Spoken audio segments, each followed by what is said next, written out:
ಆಗ್ತದೆ. ಸಿದ್ದರಾಮಯ್ಯನವರು ವಿರೋಧ ಪಕ್ಷದಲ್ಲಿದ್ದಾಗ ಒಂದು ಹೇಳಿಕೆನ ಕೊಡ್ತಕ್ಕಂಥದ್ದು, ಮುಖ್ಯಮಂತ್ರಿ ಗಾದಿಯಲ್ಲಿ ಕೂತಾಗ ಒಂದು ಹೇಳಿಕೆನ ಕೊಡ್ತಕ್ಕಂಥದ್ದು ಅವರಿಗೆ ಶೋಭೆ ತರ್ತಕ್ಕಂಥದ್ದಲ್ಲ. ಹಾಗಾಗಿ ಇವತ್ತು ಮತ್ತೊಮ್ಮೆ ನಾನು ಆಗ್ರಹವನ್ನು ಮಾಡ್ತಾ ಇದ್ದೇನೆ. ಮುಖ್ಯಮಂತ್ರಿಗಳಾಗಿರ್ತಕ್ಕಂಥ ಸಿದ್ದರಾಮಯ್ಯನವರು ಅಧಿಕಾರಕ್ಕೆ ಕುರ್ಚಿಗೆ ಅಂಡ್ಕೊಳ್ಳೋದನ್ನು ಬಿಟ್ಟು ಪ್ರಾಮಾಣಿಕವಾಗಿ ನಡ್ಕೋಬೇಕಾಗ್ತದೆ, ನುಡಿದಂತೆ ನಡ್ಕೋಬೇಕಾಗ್ತದೆ. ಮುಖ್ಯಮಂತ್ರಿ ಸ್ಥಾನಕ್ಕೆ ರಾಜೀನಾಮೆ ಕೊಟ್ಟು ಅವರು ಒಂದು ಪಾರದರ್ಶಕವಾಗಿರ್ತಕ್ಕಂಥ ತನಿಖೆಗೆ ಅವಕಾಶ ಮಾಡಿಕೊಡ್ಬೇಕಾಗುತ್ತೆ. ಜೆಡಿಎಸ್ನ ಆಂತರಿಕ ಭಿನ್ನಾಭಿಪ್ರಾಯಗಳು ಎಲ್ಲರೂ ರಾಜ್ಯ ಮಟ್ಟದಲ್ಲಿ ನಿಮಗೆ ಮುಜುಗರ ತರುತ್ತೆ. ಯಾಕಂತ ಹೇಳಿದ್ರೆ ಕುಮಾರಸ್ವಾಮಿ ಅವರು ಆರಂಭದಲ್ಲಿ ಪಾದಯಾತ್ರೆಗೆ ಕೂಡ ಭಿನ್ನಾಭಿಪ್ರಾಯ ಇತ್ತು. ಇವಾಗ GT ಅವರ ಮಾತು, ಕುಮಾರಸ್ವಾಮಿ ಅವರ ಮಾತುಗಳನ್ನು ಕೇಳ್ತಾ ಇದ್ದಾರೆ. ಹೇಗೆ ಅನಿಸುತ್ತೆ ಸರ್? ನಮಗೆ ಅನ್ಸೋಕ್ಕೆ ಏನಿದೆ, ಅವರು ಪಕ್ಷದಲ್ಲಿ ಆಂತರಿಕ ವಿಚಾರ, ಅದ್ರ ಬಗ್ಗೆ ನಾವು ಬಹಿರಂಗ ಚರ್ಚೆ ಮಾಡೋದಕ್ಕೆ ಹೋಗೋದಿಲ್ಲ. ಸರಿ ಮಾಡ್ಕೊಳ್ತಕ್ಕಂಥ ಶಕ್ತಿ ಕುಮಾರಸ್ವಾಮಿ ಅವ್ರಿಗೂ ಇದೆ. GT ದೇವೇಗೌಡರು ಯಾವ ಬೇಕಾದ್ರೂ ಸರಿ ಹೋಗ್ತಾರೆ, ಅದು ಅವ್ರ ವೈಯಕ್ತಿಕ ವಿಚಾರ. ಅದ್ರ ಬಗ್ಗೆ ನಾನು ಟೀಕೆನೂ ಮಾಡೋದಕ್ಕೆ ಹೋಗೋದಿಲ್ಲ, ಅದ್ರ ಬಗ್ಗೆ ನಾನು ಚರ್ಚೆನೂ ಮಾಡೋದಕ್ಕೆ ಹೋಗೋದಿಲ್ಲ. ಎಲ್ಲಿದ್ದಾರೆ ಸರ್ಕಾರ? ಈ ಸರ್ಕಾರ ನೋಡಿ, ಮೊನ್ನೆ PDOಗಳು ಇಡೀ ರಾಜ್ಯಾದ್ಯಂತ ಇವತ್ತು ಕಳೆದ 2 ದಿನಗಳ ಕಾಲ ಬೆಂಗಳೂರಿನಲ್ಲಿ ಸತ್ಯಾಗ್ರಹ ಮಾಡಿದ್ರು. ಯಾವ ಮಂತ್ರಿಗಳು ಕೂಡ ಅದ್ರ ಬಗ್ಗೆ ತಲೆ ಕೆಡಿಸ್ಕೊಳ್ಳಿಲ್ಲ. ಅದೇ ರೀತಿ KPSC ಇವತ್ತು KPSC ಪರೀಕ್ಷೆಗಳನ್ನು ಕ್ಯಾನ್ಸಲ್ ಮಾಡಿದ್ರು. ಮರುಪರೀಕ್ಷೆ ಮಾಡ್ತೇವೆ, ದಿನಾಂಕವನ್ನು ಘೋಷಣೆ ಮಾಡ್ತೀವಿ ಅಂತ ಹೇಳಿದ್ರೆ ಅದ್ರ ಬಗ್ಗೆ ಮುಖ್ಯಮಂತ್ರಿಗಳು ಚಕಾರ ಎತ್ತಾ ಇಲ್ಲ. ಒಂದು ರೀತಿ ಅರಾಜಕತೆ ಇವತ್ತು ರಾಜ್ಯದಲ್ಲಿ ಸೃಷ್ಟಿಯಾಗಿದೆ. ಅಭಿವೃದ್ಧಿ ಇಲ್ಲ, ಹೇಳೋರು ಕೇಳೋರು ಯಾರೂ ಇಲ್ಲ. ಸಚಿವರುಗಳು ಜಿಲ್ಲಾ ಪ್ರವಾಸ ಮಾಡ್ತಾ ಇಲ್ಲ. ಅಭಿವೃದ್ಧಿ ಅಂತಕ್ಕಂಥದ್ದು ಇವತ್ತು ಮರೀಚಿಗೆ. ಇದು ರಾಜ್ಯದ ಪರಿಸ್ಥಿತಿ. ಒಟ್ಟಾರೆಯಾಗಿ ರಾಜ್ಯದಲ್ಲಿ ಸರ್ಕಾರ ಬದುಕಿದೆಯೋ ಸತ್ತಿದೆಯೋ ಅಂತೇಳಿ ಇವತ್ತು ಜನರು ಪ್ರಶ್ನೆ ಮಾಡ್ತಾ ಇದ್ದಾರೆ. ಧನ್ಯವಾದ. Thank you. ಚನ್ನಪಟ್ಟಣ ಉಪಚುನಾವಣೆ ವಿಚಾರದಲ್ಲಿ ಸರ್ ಟಿಕೆಟ್ ಯಾರಿಗೆ ಆಗ್ಬೋದು ಸರ್? ಯಾಕಂದ್ರೆ ನಿಖಿಲ್ ಕುಮಾರಸ್ವಾಮಿ ಟಿಕೆಟ್ ಸಭೆ ಮಾಡಿದ್ದಾರೆ. ಗೊತ್ತಿಲ್ಲಪ್ಪ. ದೆಹಲಿನಲ್ಲಿ ನಮ್ಮ ರಾಧಾ ಮೋಹನ್ ದಾಸ್ ಜಿಯವರು ಕುಮಾರಸ್ವಾಮಿ ಅವ್ರನ್ನ ಭೇಟಿ ಮಾಡಿದರು. ಅಲ್ಲೇನು ಚರ್ಚೆ ಆಗಿದೆ ಅದ್ರ ಬಗ್ಗೆ ನಂಗೆ ಮಾಹಿತಿ ಇಲ್ಲ. ಇವತ್ತು ನಾಳೆ ನಾನು ಮಾತನಾಡ್ತೇನೆ ಪಕ್ಷದ ವರಿಷ್ಠರ ಹತ್ರ. Thank you. ಇಲ್ಲ, ಮಾತಾಡ್ತೇನೆ. ಅವರು ಅಪೇಕ್ಷೆ ಪಡ್ತಕ್ಕಂಥಲ್ಲಿ ತಪ್ಪೇನಿಲ್ಲ. ಯೋಗೇಶ್ವರ್ ಅವರು ಚನ್ನಪಟ್ಟಣದಲ್ಲಿ ಅವ್ರದ್ದೇ ಆದಂಥ ಶಕ್ತಿ ಸಾಮರ್ಥ್ಯ ಇದೆ. ಅವರು ಚುನಾವಣೆ ನಿಂತ ಸಂದರ್ಭದಲ್ಲಿ ಸುಮಾರು 73,000 ಮತಗಳನ್ನು ಕೂಡ ಪಡೆದಿದ್ರು. ಅವ್ರು ಕೇಳಿರ್ತಕ್ಕಂಥದ್ದು ನ್ಯಾಯಸಮ್ಮತವಾಗಿದೆ.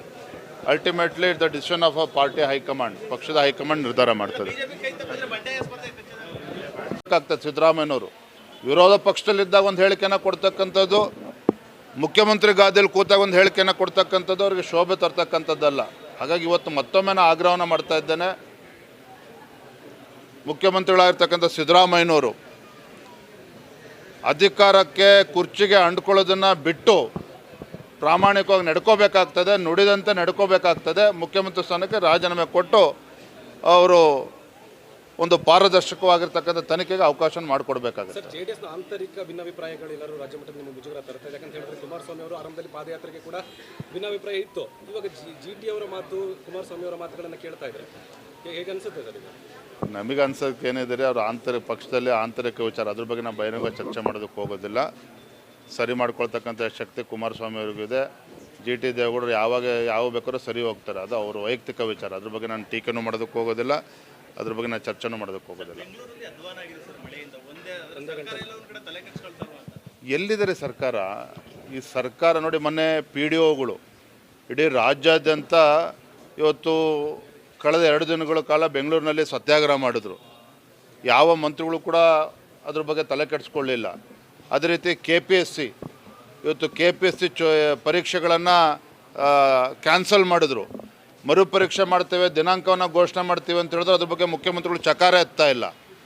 ಒಂದು ರೀತಿ ಅರಾಜಕತೆ ಇವತ್ತು ರಾಜ್ಯದಲ್ಲಿ ಸೃಷ್ಟಿಯಾಗಿದೆ.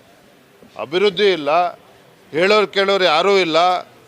ಸಚಿವರುಗಳು ಜಿಲ್ಲಾ ಪ್ರವಾಸ ಮಾಡ್ತಾ ಇಲ್ಲ.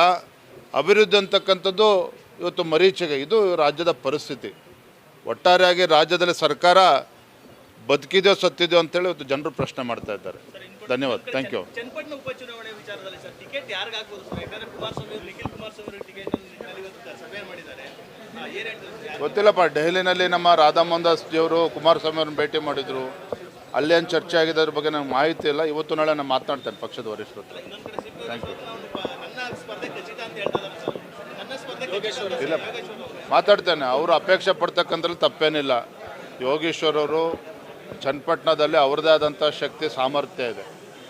ಅವರು ಚುನಾವಣೆ ನಿಂತ ಸಂದರ್ಭದಲ್ಲಿ ಸುಮಾರು 73,000 ಮತಗಳನ್ನು ಕೂಡ ಪಡೆದಿದ್ರು. ಅವ್ರು ಕೇಳಿರ್ತಕ್ಕಂಥದ್ದು ನ್ಯಾಯಸಮ್ಮತವಾಗಿದೆ. Ultimately the decision of a party high command, ಪಕ್ಷದ ಹೈಕಮಾಂಡ್ ನಿರ್ಧಾರ ಮಾಡ್ತದೆ. ಹೆಚ್ಚಿನ ವಿಡಿಯೋಗಳಿಗೆ ಪ್ರತಿಧ್ವನಿ ಯೂಟ್ಯೂಬ್ ಚಾನೆಲ್ ಸಬ್ಸ್ಕ್ರೈಬ್ ಮಾಡಿ, ಬೆಲ್ ಐಕಾನ್ ಕ್ಲಿಕ್ ಮಾಡಿ.